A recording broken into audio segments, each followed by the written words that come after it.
Classificação indicativa. Livre para todos os públicos.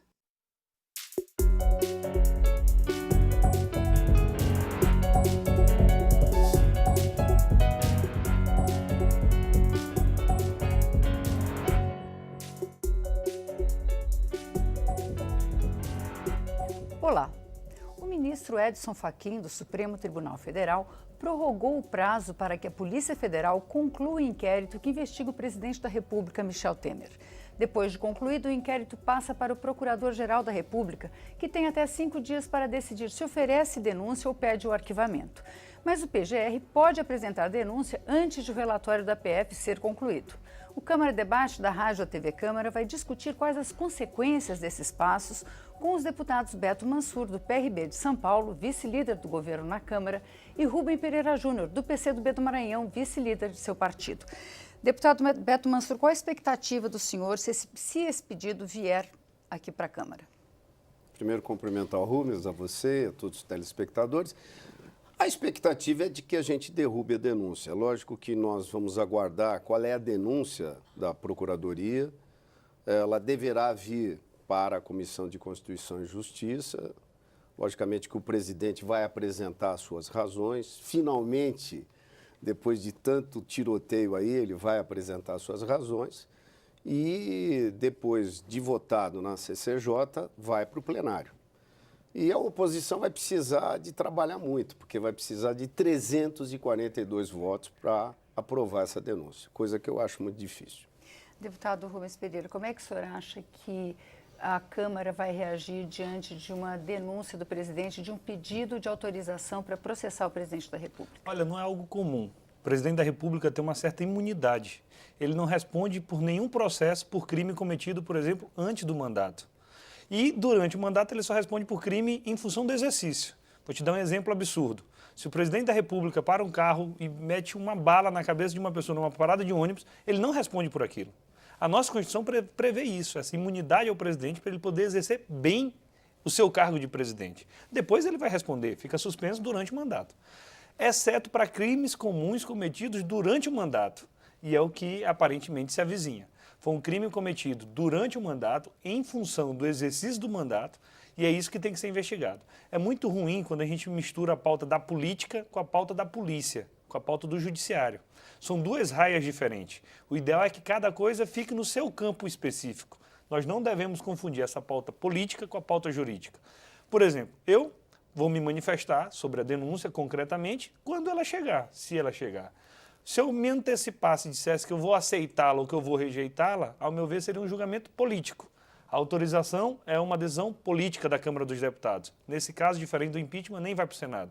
Vai para o Supremo Tribunal Federal para jogar.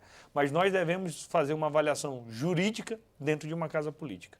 Então, o ideal é que nós tenhamos prudência, nem acobertar, nem defender, nem absolver sumariamente, tampouco condenar.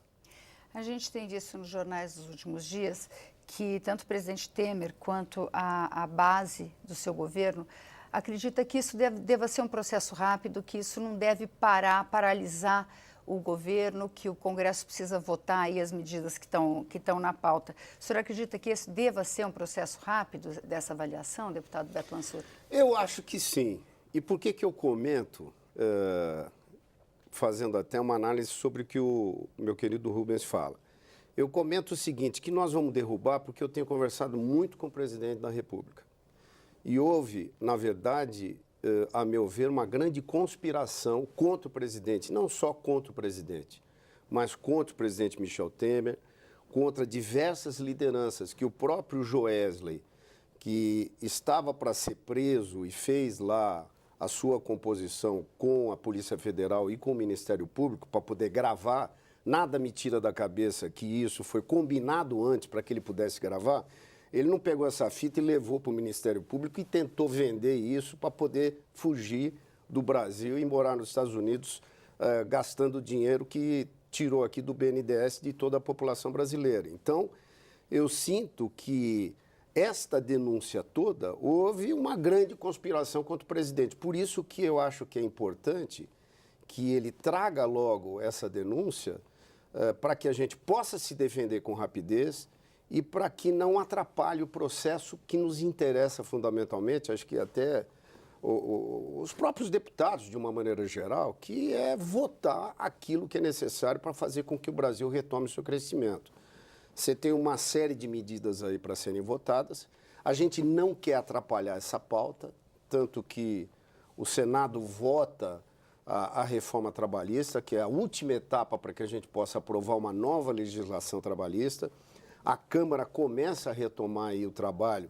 Possivelmente ainda a gente vai tentar ver se é possível votar antes do recesso a reforma previdenciária, exatamente para que a gente possa dar uma sinalização para o mercado de que a gente está fazendo a nossa lição de casa. Eu acho que uma coisa não deve atrapalhar a outra. Por isso que nós vamos fazer todo esse processo dentro da CCJ, dentro do plenário da Câmara, com muita rapidez. Como é que o senhor vê essa questão da urgência do governo em resolver essa questão rapidamente? O deputado Beto está certo, especialmente quando ele diz que há muitos pontos a serem esclarecidos em relação à delação da JBS. Primeiro que delação por si só não é prova, em primeiro lugar. Então é necessário que nós tenhamos outros elementos. Segundo, que a impressão que se dá é que foi uma delação prime. Então surgiu uma nova característica, um novo tipo de delação, onde o delator, que é um criminoso, confesso, tem tantos benefícios ao ponto de que o cidadão comum pense que o crime pode compensar. E não é esse o nosso objetivo, o nosso desejo. Entretanto, eu só tenho que divergir em um único ponto.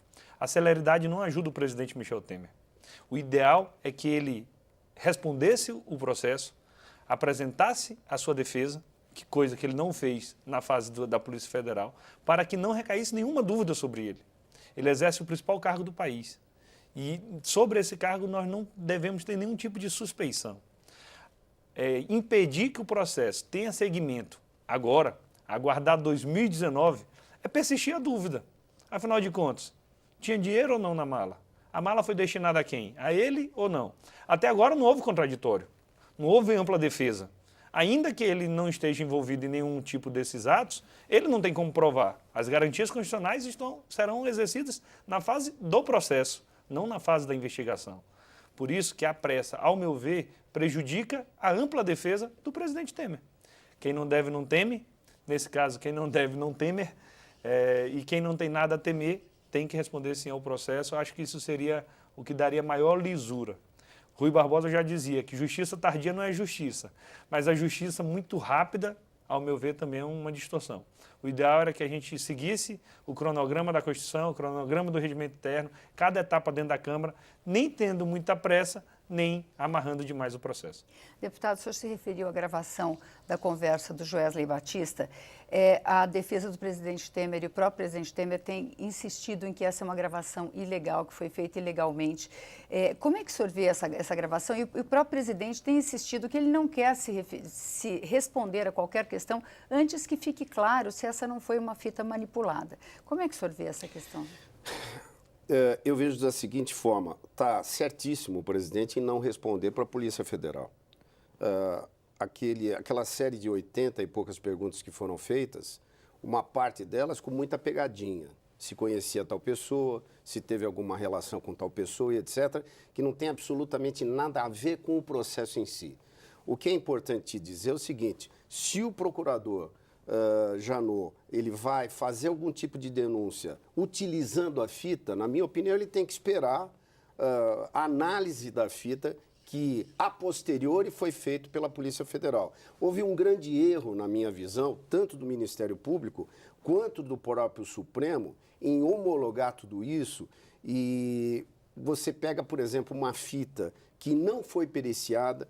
Não podemos esquecer que o equipamento que gravou essa fita foi embora para os Estados Unidos. Quando se pediu a perícia da fita, esse equipamento acabou voltando dos Estados Unidos para que pudesse ser periciado. Para mim, isso é um absurdo, porque se você tem uma fita que é gravada e você tem uma delação de alguém que tem a maior empresa privada brasileira, que foi gravar o presidente da República, como é que pode você fazer uma delação premiada de um sujeito que acaba indo embora para os Estados Unidos, e repito, ao seu bel prazer, num acordo com o Ministério Público, homologado pela Justiça, e está lá no bem bom, prejudicando a sociedade brasileira, e você não faz uma perícia dessa fita, ou não deixa essa fita guardada, ou não deixa esse equipamento guardado. Tem muita coisa errada em tudo isso. Então, vamos com calma. Eu acho que a gente, na minha visão, se o Ministério Público quiser provocar essa denúncia, pelas informações que a gente tem, possivelmente a semana que vem vai entregar essa denúncia, ele possivelmente não utilizará a fita gravada, porque ela está sendo periciada pela Polícia Federal, a não ser que a Polícia Federal entregue isso tudo com rapidez. O que eu comento com você, comento com o Rubens, é que eu estou aqui há muito tempo, passei por muito processo, passei pelo impeachment do Collor, pelo impeachment da Dilma, quer dizer, a gente passou por muita crise no Brasil. O detalhe é que nós nunca tivemos 14 milhões de desempregados no país. E está esperando, não só de quem apoia o governo, dos próprios partidos de oposição, uma tranquilidade para que a gente possa aprovar uma pauta mínima no país. Porque eu tenho visto, ao longo da história, que essa disputa política, ela acaba nos prejudicando. E não tem como você não misturar a questão política com a questão do presidente da República que está sendo denunciado. Não tem como você separar as coisas. Então, por isso, e a minha ideia, e lógico, está se conversando no governo, é porque a gente rapidamente resolva essa questão.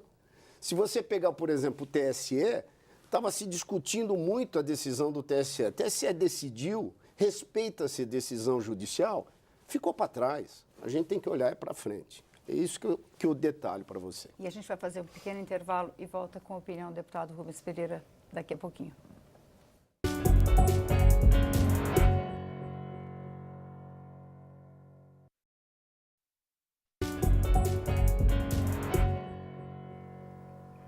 O Câmara Debate está de volta. Hoje nós estamos discutindo uma possível denúncia contra o presidente Temer com os deputados Rubens Pereira Júnior, do PCdoB do Maranhão, e Beto Mansur, do PRB de São Paulo.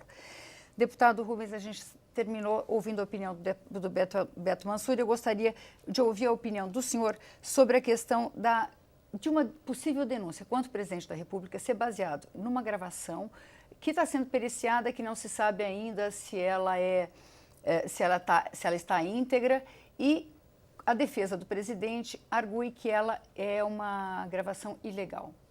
Vamos por partes. Em primeiro lugar, a gente tem que fazer uma restrição a esse estado policialesco que a gente vive hoje no Brasil, onde primeiro se pune, inclusive através de meios de imprensa ou no meio da sociedade, para se depois apurar.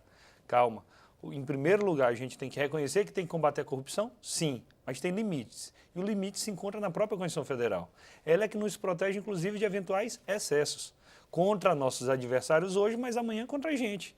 Eu não vi muita reclamação quando uma gravação da presidenta Dilma com o presidente Lula foi parar no Jornal Nacional 1 hora depois de ter sido gravado.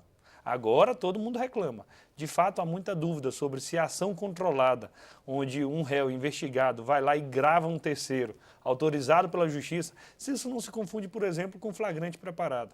O Supremo até tem reconhecido que a ação controlada é permitido. Te confesso que eu tenho dúvida. Como eu tenho dúvida também se delações tão flexíveis não se aproximam muito mais, por exemplo, da anistia, graça ou indulto, que são medidas típicas do Poder Legislativo ou, em alguns casos, do Poder Executivo, mas não do Ministério Público e do Judiciário. Porque neste acordo de delação houve praticamente uma extinção da punibilidade. Foi uma premiação. Então, isso são dúvidas que a gente deixa para o debate acadêmico, para o debate nas salas de direito constitucional, onde eu faço essa restrição, essa ressalva, desde lá atrás, e agora eu mantenho minha opinião. Agora, neste caso político, eu espero que, se houver denúncia, ela não seja baseada apenas numa gravação não periciada. A delação por si só não é o suficiente para se condenar ninguém. Acho que não é suficiente nem para se fazer uma denúncia. Por isso que nós temos que aguardar a manifestação formal, a denúncia ou não, por parte do PGR, para que a gente possa saber como proceder. Essa denúncia, ao meu ver, é algo pouco comum no país. Apesar de tantas crises políticas que nós já tivemos em vários momentos, o deputado Beto pode me corrigir depois, talvez seja a primeira vez que um presidente pode vir a ser denunciado no exercício do cargo por um crime comum. por conta daquela imunidade que eu falei lá no início.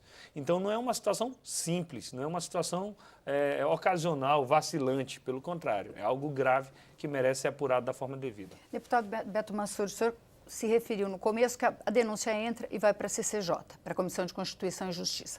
O que acontece lá? Como é que isso funciona aqui dentro da Câmara? Tá. Rubens, que me corrija, eu sou suplente na CCJ, ele é titular.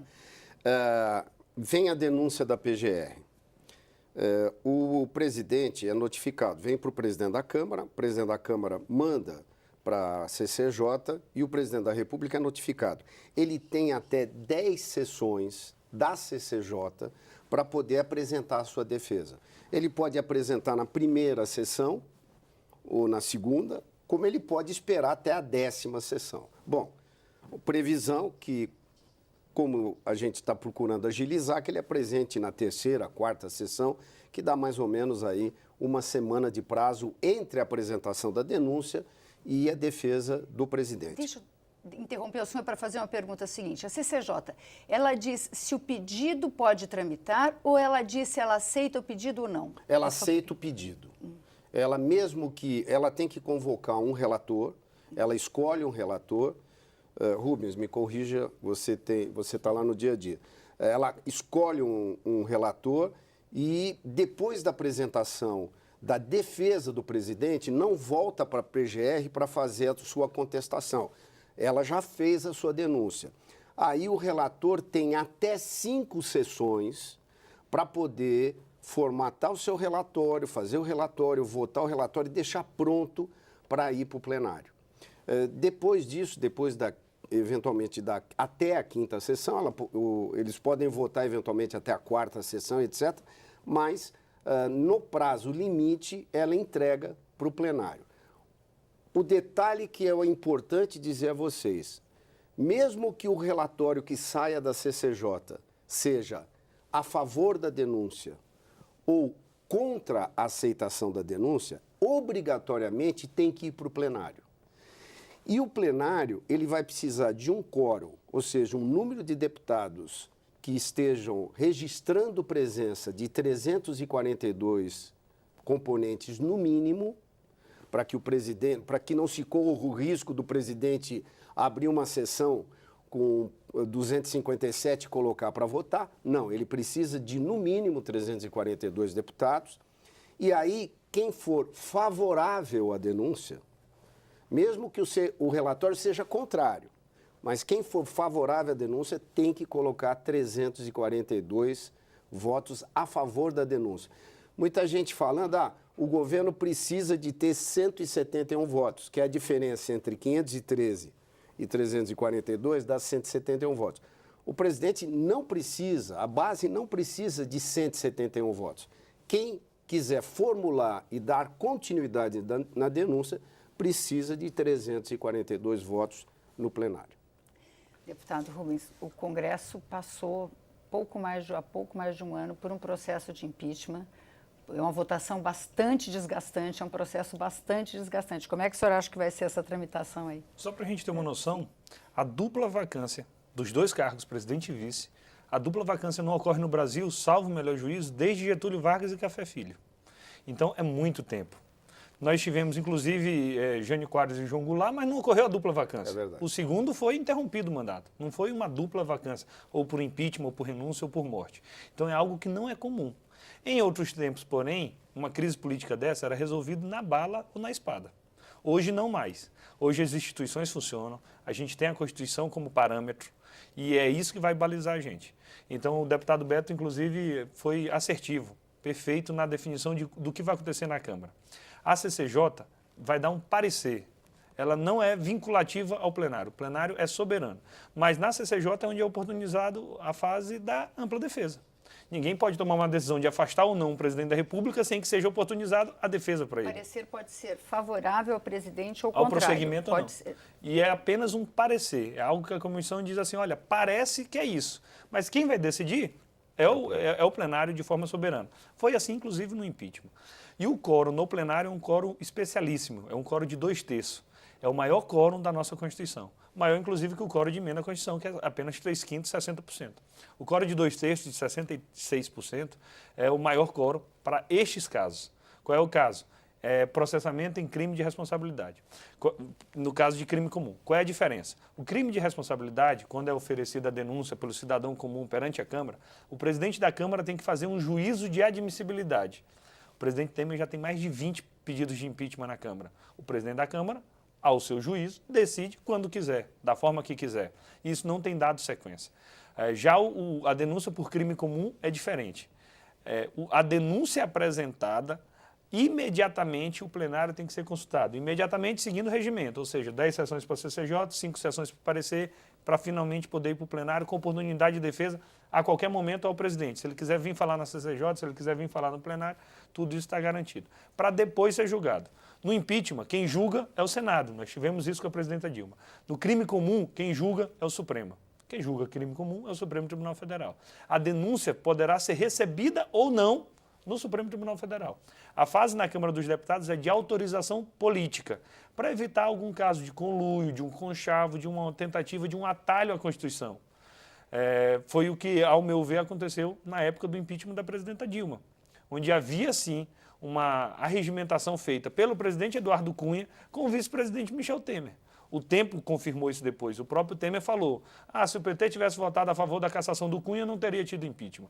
O objetivo dessa autorização política é evitar que isso aconteça, inclusive agora, em caso de processo por crime comum. A gente está na fase da especulação. Certeza só quando ocorrer ou não o pedido de denúncia. O Senado não se manifesta. O Senado não se manifesta. A Câmara, que é onde estão os representantes do povo, lá estão os representantes do Senado, então são os representantes do povo que autorizam ou não que o processo dê andamento. Se a Câmara resolver não dar autorização, o processo fica suspenso, interrompe-se o prazo de prescrição, não é necessariamente o caminho da impunidade, mas este processo só volta a andar ao final do mandato do presidente. E alguém pode perguntar, mas isso é o foro privilegiado que prestigia. Não, é uma preservação do mandato. Interromper o mandato presidencial é algo muito duro, muito grave. Por isso que o quórum é de 2/3. E aí registre-se, que nada disso deve ser feito de forma assodada. Não, só para não perder a oportunidade, o Rubens tocou num ponto interessante, da sequência.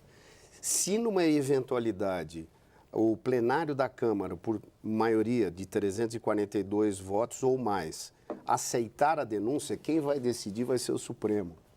Vai ser enviada a denúncia.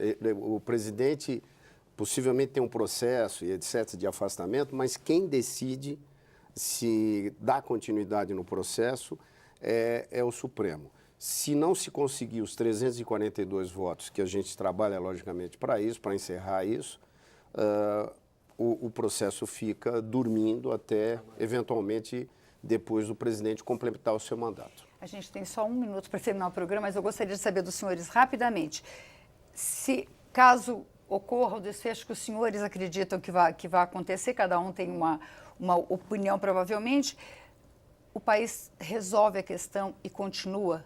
Quer dizer, a gente pacifica? Se esperava que isso acontecesse com o julgamento TSE, agora vem essa nova questão.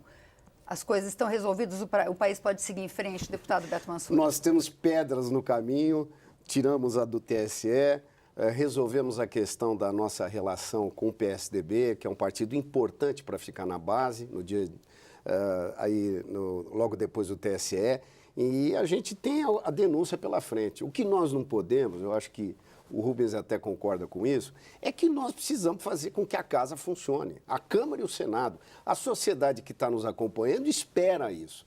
Então, a gente vai estar trabalhando, lógico que o presidente tem todo o interesse de se defender, porque ele finalmente vai se defender destas acusações, e a gente vai vencer isso tanto na CCJ quanto no plenário, mas, de alguma forma, as nossas reformas precisam ter continuidade. Deputado Rubens. O presidente Temer escapou da pauta eleitoral, sendo muito contestado, mas da pauta criminal agora que ele vai começar. O que o Brasil percebeu é que o Temer não é o Itamar Franco, não conseguiu fazer a transição, não conseguiu dar estabilidade. Ao meu ver, o Temer é um ex-presidente em exercício. Ele está com seus dias contados e é por isso que o PCdoB defende fora Temer. Muito obrigada, deputados. O Câmara Debate termina aqui. Você pode rever ou compartilhar este ou outros programas na nossa página câmara.leg.br/Câmara Debate. Nós também estamos no YouTube. Obrigada pela audiência e até a próxima.